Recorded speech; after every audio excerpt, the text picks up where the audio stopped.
So today's walk's up Ben Cruachan and Stob Daimh. And that Daimh has actually got a H at the end of it.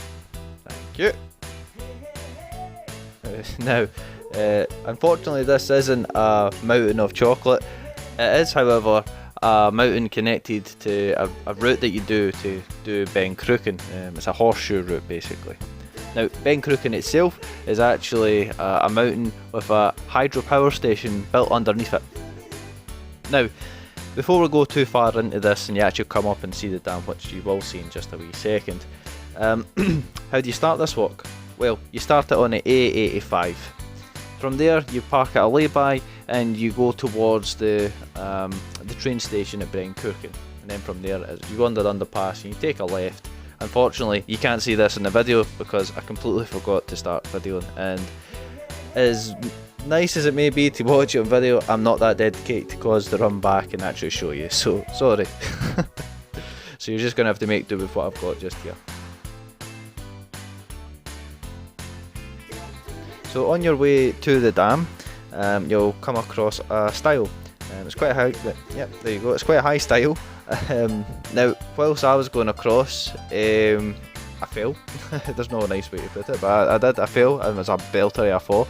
Unfortunately, no one filmed it, so yep, you'll not get to see that one. But yeah, just take your time. Unlike me, I suppose, really. So this walk's got a few things going for it.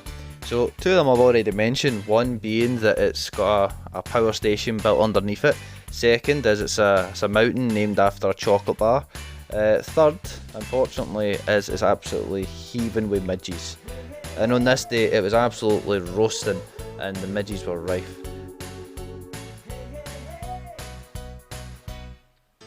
And there's half of Scotland's midgie population gone, right off his scan seed. Now, in just a wee second you'll get your first glimpse of the dam. There you go, aye, it's a cracker of a dam. Now, just whilst you're coming up here, you'll have to cross a wee bridge. Now, at one point you will see a fork, and in a wee second you'll see the actual bridge. Aye, there you go. So, aye, the fork basically is you go right, and that's the way you can come back down, and obviously you go left to actually head across this wee bridge and head up the dam. And as promised, here we are, eventually at the dam. Now, once you're here, you've got one or two things you can do. Here's one of them. Echo. Yep. Or of course you can head on up and actually continue on the walk, of course. But sometimes though, you've just got to though. You've just got to. Now, once you've reached the set of stairs, you've guessed it, you're climbing them. But of course this is a great thing because you're not just climbing the set of stairs, you're having a look over today's walk and over Cruachan Reservoir. And it's a cracker of a view.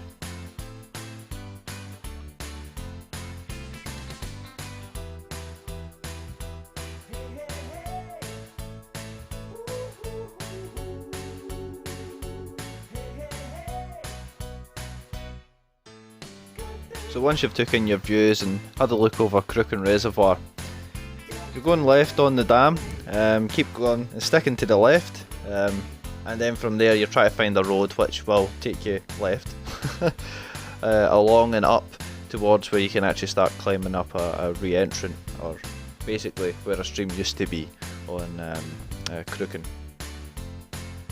Now when you get to the end of this road, the re-entrant itself is actually marked with a sign, obviously pointing you in the right direction, up the re-entrant to the Beely, where from there you'll essentially be taking a right.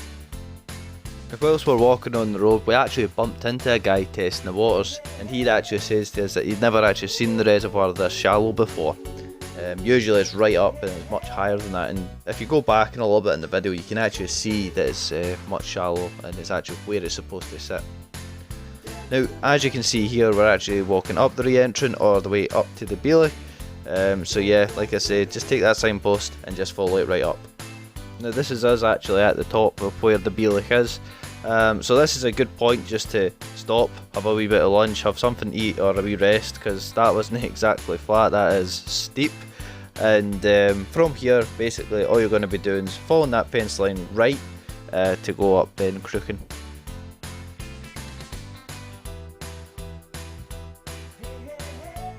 now you're on the ascent to Ben Cruachan. Let me tell you, it's not much different from before, it's steep. There's a lot of ups in this hill, and let me tell you, it is steep.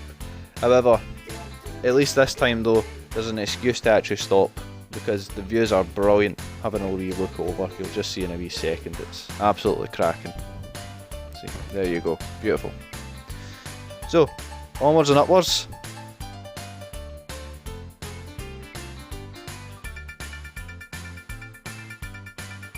Now after a little bit more of a climb, you'll be greeted with Ben Cruachan's cairn and of course, a fantastic view. Of course, you've not been to the top unless you've touched it. There we are, that's us at the top now. Now as you can see here, the cairn itself is a bit busier. We were met with the cheeky Nandos, possibly coming back out from their night out on the town. But yeah, you know what, it's one of those things, it's a popular hill and yeah, as you can see, it's beautiful. Definitely worth the walk. So just in a little second you'll see where we're going for the rest of the day. Once I pan back round just in a wee second. There we go. So this one's called Droch Glast, and this is a Munro top. It sits at 1024 metres. As I said, it's a Munro top, it's not a Munro. You don't need to climb this specifically. There is like a kind of little fork so you can go up it, but basically if you want to just continue on, do the horseshoe route and not take this one in, then that's fine. Just essentially take a right when you come to the little fork to go to do this, but everything's well trodden as you can see here. Shannon and Fergus are walking on the path there. It's mostly like this along the way, so yeah, no need to worry about navigation or anything. So yeah, nice and easy. And this will be us away down to Stob Daimh.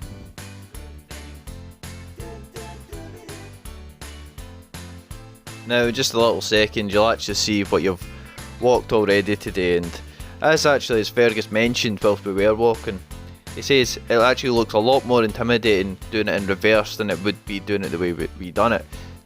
Which I agree with him, it does. It looks very, very pointy, very sharp, and it looks like almost unclimbable, and potentially a trip hazard or an avalanche is due.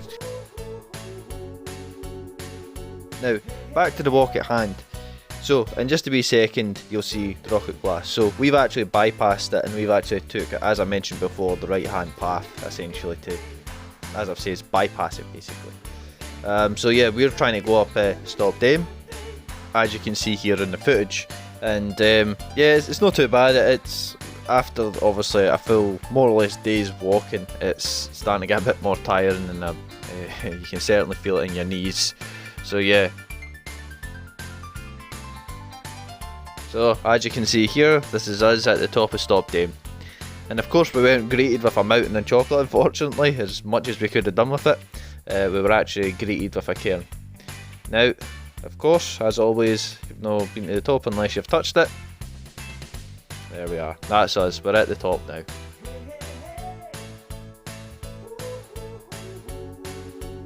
And there's Shannon, she's made it to the top as well. So, that's us all done it. We've done the 2 Munros of the day. Now we just need to make ourselves all the way back down.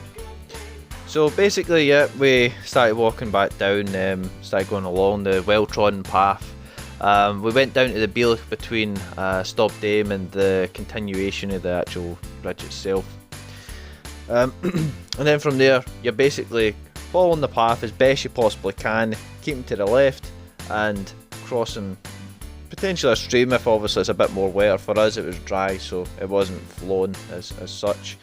But yeah, nice easy wee bit of downhill from here. So as you can see here, we're almost down the side of the reservoir.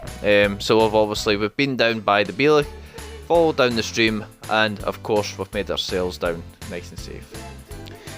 Now, as far as the walk goes itself, yep, brilliant walk, absolutely loved it. Views were cracking, we got a brilliant day for it as well. Got to speak to a few people as well, so yeah, it was a brilliant day. But as I said as well, of course it was a very, very hot day. So yeah, you'll see in just a wee second how how we managed to find something that would keep us a little bit more cooler. So obviously we were sorted for the drive back. Whoa, this is like right fucking in. Wow.